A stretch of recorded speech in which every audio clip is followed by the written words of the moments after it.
ওয়াল্লাহু মুতিম্মু নূরি। ইমানের উপর যখন কোনো আঘাত আসে, কিছুদিন পূর্বে, বছর দেড়েক পূর্বে ভারতে এক মহিলা, কি যেন নাম, নূপুর শর্মা, আর আরেক লোক ইসলামের নবী জনাবে মুহাম্মদুর রাসূলুল্লাহ সাল্লাল্লাহু আলাইহি ওয়াসাল্লাম, আমাদের কলিজার টুকরা, তার শানে কিছু গুস্তাখি করেছে। সারা বিশ্বে 200 কোটি মুসলমান ঘরে বসে থাকতে পারে নাই। রাজপথে নেমে তাদের বিরুদ্ধে সর্বোচ্চ শক্তি প্রয়োগ করে মুসলমানরা এর প্রোটেস্ট করেছে, এর বিরোধিতা করেছে। শেষে তারা ক্ষমা প্রার্থনা করতে বাধ্য হয়েছিল। ভাইরা আমার, এটাই ইমানদারের ইমান। আল্লাহ রাব্বুল ইজ্জত বলেন, ওয়াল্লাহু মুতিম্মু নূরি। ইমানদারের ইমানকে রক্ষা করবেন কে? দুনিয়ার কোনো অস্ত্র, দুনিয়ার কোনো বারুদ, দুনিয়ার কোনো পেশি শক্তি, দুনিয়ার কোনো অর্থনৈতিক শক্তি, দুনিয়ার কোনো রাজনৈতিক শক্তি, দুনিয়ার কোনো বাহুবলের শক্তি ইমানদারের ইমান অন্তর থেকে ইমানের নূর নিভিয়ে দিতে পারে নাই, পারবে না। কথা ঠিক কিনা? আর এই ইমানের ইমানদারের অন্তরের ইমানের নূরকে তাজা রাখবার জন্য এই মাদ্রাসাগুলো, কথা ঠিক কিনা? এই মাদ্রাসাগুলো ইসলামের ক্যান্টনমেন্ট, ইসলাম রক্ষার দুর্গ। মাদ্রাসাগুলো যতদিন থাকবে, এই মাদ্রাসার মুআবিনিন, মুহাফিজিন, এই মাদ্রাসার সহযোগী, ধর্মপ্রাণ, ঈমানদীপ্ত মুসলমানেরা যতদিন থাকবে, ততদিন পর্যন্ত ইনশাআল্লাহ আল্লাহ রাব্বুল ইজ্জত ঈমানের সমস্ত আঘাতগুলোর কে তাহাফুজ করার ব্যবস্থা আল্লাহ রাব্বুল ইজ্জত রেখে দিবেন ইনশাআল্লাহ। আজিজ ও দোস্ত বুজুর্গ, আল্লাহ রাব্বুল ইজ্জত বলেন, আল্লাহু মুতিম্মু নূরি।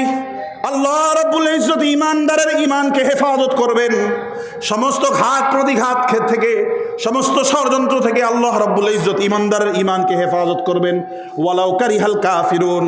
আর এই অবস্থা দেখে বেঈমানের গোষ্ঠী জ্বলে পুড়ে ছারখার হয়ে যাবে, কথা ঠিক কিনা? মার্কিন যুক্তরাষ্ট্র, এই ইসলাম বিরোধী সারা বিশ্বের মুসলমানদের সর্বোচ্চ শত্রু, এই মার্কিন বাহিনী যখনই যেখানে মুসলমানদের কোনো সংকটকালীন অবস্থা তৈরি হয়, তখনই সে মুসলমানদের বিরোধী শক্তির সাথে হাত মিলায় দেয়, কথা ঠিক কিনা? 20টা বছর আমাদের 2-3 দেশ পরের এই ছাত্র ভাইদের সাথে যুদ্ধ করেছে, কথা ঠিক কিনা? 1-2 বছর নয়, কয় বছর? 20 বছর। 20 বছর যুদ্ধ করবার পর যখন দেখে যা মারলাম, 20 বছর যা মারলাম, পাহাড়ের গুহায় ড্রোন মারলাম, বাজারে ড্রোন মারলাম, বোমা মেরে মাদ্রাসাগুলোকে ধ্বংস করলাম, 20 বছরে যে কয়টারে মারলাম, এখন সংখ্যার আদমশুমারিতে দেখা যায় 20 বছরে যা মেরেছি কমপক্ষে এর 10 গুণ প্রোডাকশন হয়েছে। সুবহানাল্লাহ। কমপক্ষে কয় গুণ? 10 গুণ। এই অবস্থা দেখে উপায়ন্তর না পেয়ে যখন তাদের সৈনিকগুলো পাগল হয়ে যাচ্ছে, যখন তাদের সোলজারগুলো এক ধরনের পাগল পারা হয়ে যাচ্ছে, রাতের অন্ধকারে নাক মাটিতে ঘষে রাতের অন্ধকারে সমস্ত অস্ত্র, সমস্ত গোলা বারুদ, সমস্ত গাড়ি, হেলিকপ্টার, আধুনিক অস্ত্রশস্ত্র সমস্ত কিছু রেখে হাজার হাজার বাহিনী রাতের অন্ধকারে পলাতে বাধ্য হয়েছে, কথা ঠিক কিনা? ওয়াল্লাহু মুতিম্মু নূরি। আল্লাহ পাক এইভাবে তার নূরের ইতমাম করবেন, তার নূরকে শক্তিশালী করবেন। ওয়ালাউ কারিহাল কাফিরুন। যে 20 বছর সন্ত্রাসবাদের দোহাই দিয়ে লক্ষ লক্ষ মানুষকে হত্যা করেছে, আজকে তাদের সাথে এক টেবিলে বসে যুদ্ধবিরোধী চুক্তি করতে বাধ্য হয়েছে, কথা ঠিক কিনা? আল্লাহ রাব্বুল ইজ্জত আমাদের সকলকে খাঁটি ইমানদার হওয়ার তৌফিক দান করেন। আল্লাহ রাব্বুল ইজ্জত বলেন, ইন্নাহু কানা সিদ্দীকান নাবিয়্যা। নিশ্চয়ই ইব্রাহিম ছিলেন সত্যবাদী, ইব্রাহিম ছিলেন নবী। ইব্রাহিমের সত্যের এলান রাব্বুল ইজ্জত করেছেন। শেষ করে দিন, বলে দেন, না বলে দেন, 10-5 মিনিট। ইব্রাহিম ছিলেন সত্যবাদী নবী। এই সত্যবাদী নবী, তার বাবা বিপদগামী বাবা। ইসলাম তো এমন দিন আর এমন ধর্ম, যে দিন আর যে শরীয়তের ভিতরে বিপদগামী আর পৌত্তলিকতার আদর্শে আদর্শিত বাবাকে ইব্রাহিম আলাইহিস সালাতু ওয়াস সালাম দাওয়াত করেছেন। বাবা তার দাওয়াতকে গ্রহণ করেন নাই, আল্লাহ রব্বুল ইজ্জত তার ফয়সালা করেছেন। বাবাকে ঈমানি দাওয়াত দিয়েছেন ইব্রাহিম, তিনি বলেন আল্লাহ রব্বুল ইজ্জত বলছেন, এবং ওই মুহূর্তের কথা বলছেন যেই মুহূর্তে ইব্রাহিম তার বাবাকে কথাগুলো বলছে। আল্লাহ রব্বুল ইজ্জত বলেন, ইয ক্বালা লিআবিহি ইয়া আবাতি লিমা তা'বুদু মা লা ইয়াসমা'ু ওয়া লা ইউবসির ওয়া লা ইউগনি আনকা শাইআ। এই আয়াতগুলোর দীর্ঘ আলোচনা করবার সুযোগ নেই, আমার সময় কম। ইনশাআল্লাহ সামনে সুযোগ কখনো হলে আবার ইনশাআল্লাহ কোনো মওজুতে আলোচনা করব। এই আয়াতগুলোর শুধু তর্জমা করে আমি সামনে অগ্রসর হচ্ছি। ইব্রাহিম আলাইহিস সালাতু ওয়াস সালাম বাবা আজরকে ডাক দিয়া বলেন, ও আমার আব্বাজান, লিমা তা'বুদু মা লা ইয়াসমা'ু ওয়া লা ইউবসির ওয়া লা ইউগনি আনকা শাইআ। এমন জিনিসের অর্চনা পূজা করছেন যারা কিছু শুনেও না, কিছু দেখেও না, আপনার কোনো উপকারেও আসে না। কি অযোগ্য অথর্বকে উপাস্য হিসেবে গ্রহণ করেছেন, কিছু শুনেও না, বুঝেও না, দেখেও না, আপনার কোনো উপকারেও আসে না। ইয়া আবাতি দ্বিতীয় দাওয়াত দেন,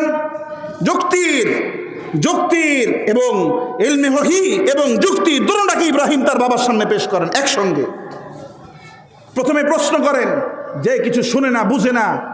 আরেক আয়াতে বলেন যার গায়ে কোনো একটা মশা বসলে সেই মশাকে নিজের হাতে তাড়াইতে পারে না, নিজের ভালো মন্দের সিদ্ধান্ত গ্রহণ করতে পারে না, এই আপনার উপাস্য কিভাবে হতে পারে? এই আপনার ভালো মন্দের ফয়সালাকারী কিভাবে হতে পারে? ইয়া আবাতি দ্বিতীয় দাওয়াত দেন, ইন্নী ক্বাদ জাআনি মিনাল ইলমি মা লাম ইয়াতিক। ও আমার আব্বাজান, আল্লাহ পাকের পক্ষ থেকে আমার কাছে ইলম এসেছে, আসমানি ওহী এসেছে, যেই সমস্ত তন্ত্র মন্ত্র সব ষড়যন্ত্র, কি ভাই, এই সমস্ত মানব রচিত যত তন্ত্র মন্ত্র হয়েছে সব মানুষের বানানো ষড়যন্ত্র, নিজের অবৈধ স্বার্থকে চরিতার্থ করবার জন্য। কথা ঠিক কিনা? অন্যায়ভাবে জুলুমের রাজত্ব কায়েম করবার সব ষড়যন্ত্র সারা দুনিয়ার সমস্ত জালেমরা গ্রহণ করেছে। আল্লাহ রাব্বুল ইজ্জত বলেন, হযরত ইব্রাহিম বলেন, ইয়া আবাতি ইন্নী ক্বাদ জাআনি মিনাল ইলমি মা লাম ইয়াতিক। আমার কাছে আসমানের ওহী এসেছে আল্লাহ পাকের পক্ষ থেকে, যা আপনার কাছে আসে নাই। ফাত্তাবিনি, সুতরাং বাবা হিসেবে আমার কথাগুলোকে গ্রহণ করেন, অ্যাকসেপ্ট করেন, ডিনাই করেন না। প্লিজ আমার কথাগুলোকে শুনেন, গ্রহণ করেন। ইয়া আবাতি ইন্নী ক্বাদ জাআনি মিনাল ইলমি মা লাম ইয়াতিকা ফাত্তাবিনি আহদিকা সিরাতান সাওয়িয়া। আমার কথাগুলোকে গ্রহণ করেন, আসেন আমি আপনাকে সঠিক পথের রাস্তা দেখায় দিই, সঠিক পথ দেখায় দিই। 3 নম্বর দাওয়াত দেন, ইয়া আবাতি লা তা'বুদিশ শাইতান। ও আমার কলিজার টুকরা আব্বাজান, আসেন একসাথে হেদায়েতের পথে চলি। ইবলিসের পথ ধরবেন না, গোমরাহির পথ ধরবেন না, মিথ্যার পথ ধরবেন না, ধোঁকাবাজির পথ ধরবেন না, বেহায়াই আর বেপরদেগি আর নির্লজ্জতার পথ ধরবেন না। ইয়া আবাতি লা তা'বুদিশ শাইতান, শয়তানের ইবাদত বন্দেগি করবেন না, জুলুমের পথ ধরবেন না। ইন্না শাইতানা কানা লির-রহমানি আসিয়া, নিশ্চয়ই শয়তান রহমানের পক্ষ থেকে বিতাড়িত, সে শয়তান মরদুদ, সে শয়তান সীমা লঙ্ঘন করেছে, সে শয়তান বিতাড়িত হয়েছে, অভিশপ্ত হয়েছে, লাঞ্ছিত হয়েছে। আজকে যারা শয়তানের পথ ধরবে তারাও ঠিক শয়তানের মতো অভিশপ্ত আর লাঞ্ছিত আর অপমানিত হবে। কথা ঠিক কিনা? ইয়া আবাতি ইন্নী আখাফু আন ইয়ামাসসাকা আযাবুম মিনার রহমান ফাতাকুনা লিশ-শাইতানি ওয়ালিয়া। চতুর্থ আপিল, চতুর্থ অনুরোধ, ইয়া আবাতি, ও আমার আব্বাজান, ইন্নী আখাফু, আমি আশঙ্কা করি আপনার ব্যাপারে, আইয়ামাসসাকা আযাবুম মিনার রহমান, যদি এই ভ্রান্ত পথে চলতে থাকেন, এই মিথ্যার পথে, এই ধোঁকার পথে, এই অন্যায়ের পথেই চলতে থাকেন, সঠিক পথ না ধরেন। আজকের সমাজের প্রত্যেকটা মানুষের জন্য হযরত সাইয়্যিদিনা ইব্রাহিম আলাইহিস সালাতু ওয়াস সালামের তার বাবার প্রতি যে আপিল, এই আপিলগুলোকে খেয়াল করা দরকার। ইয়া আবাতি ইন্নী আখাফু আন ইয়ামাসসাকা আযাবুম মিনার রহমান, যদি ভালো না হয়ে যান, এখনো যদি তওবা করে ঈমানের পথে ফিরে না আসেন, তাহলে রহমানের আযাবে আপনি গ্রেফতার হয়ে যাবেন। ও আমার ভাইরা, আযাবে ইলাহি যখন এসেছে, আল্লাহ রাব্বুল ইজ্জত বলেন আল হাক্কা মাল হাক্কা ওয়া মা আদরাকা মাল হাক্কা কাযাবাত সামুদ ওয়া আদুন বিল কারিআ ফাম্মা সামুদ ফাউহলিকু বিত তাগিয়া ওয়া আম্মা আদ ফাউহলিকু বিরিহিন সারসারিন আতিয়া সাখখারাহা আলাইহিম সাবআ লায়াল ওয়া সামানিয়াতা আইয়ামিন হুসুমা ফাতারাল কওমা ফিহা সারআ কান্নাহুম আ'জাজু নাখলিন খাবিয়া ফাহাল তারা লাহুম মিন বাকিয়া ওয়া জা ফিরআউন ওয়াল মুতাফিকাতু বিল খাতিয়া। চলেছে সূরা হাক্কা, এবং সূরা হাক্কার ভিতর আল্লাহ পাক বলেছেন আদ জাতি সীমা লঙ্ঘন করেছে, মাত্রা অতিক্রম করেছে, জুলুম, অন্যায়, অত্যাচারের, মিথ্যাচারের। আল্লাহ রাব্বুল ইজ্জতের আসমানি আযাব তাদেরকে গ্রেফতার করেছে। এই পাহাড়ের মতো, গাছের মতো বড় বড় মানুষগুলো এক একটা ঢের হয়েছে। বাতাস, আসমানি আল্লাহ তাআলার আগুনের বাতাস, পাথরের বৃষ্টি এবং আযাবে ইলাহি তাদের উপর পতিত হয়েছে। আল্লাহ রাব্বুল ইজ্জত শক্তিশালী কওমগুলোকে এইভাবে নিঃশেষ করেছেন, যারা অহংকারের বশবর্তী হয়ে, যারা জুলুম করে, যারা অন্যায় অপতৎপরতায় লিপ্ত হয়ে নিজের দুনিয়াকে নষ্ট করেছে। আল্লাহ রাব্বুল ইজ্জত তাদের হাসর, তাদের অবস্থার কথা কালামে পাকে আলোচনা করেছে।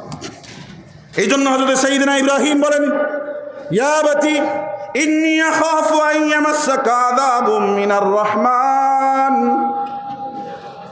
যদি এই অন্যায়ের পথ না ধরেন, কোন সময় জানলা দিয়ে, দরজা দিয়ে না দরজার চিপা দিয়ে আযাব চলে আসতে পারে। কথা ঠিক কিনা? আসলে আল্লাহর নারাজি আসলে ঠেকাবার কোনো শক্তি দুনিয়ার কোনো গোষ্ঠীর কাছে নাই ভাইরা।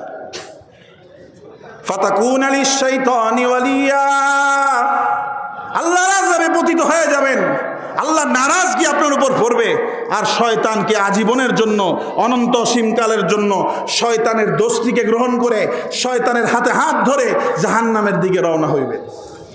এই বাবাকে 4টা উপদেশ, 4টা ওয়াজ দেওয়ার পরে, নসিহত দেওয়ার পরে, বাবা বিপদগামী ছিল বিধায় ধরে না, ধরে বিপদগামী এবং কুফরি এবং মিথ্যা এবং অন্যায় এবং স্বার্থ যাদের উপর হাবি হয়ে যায়, তাদেরকে অনেক সময় ওয়াজ কি করে না,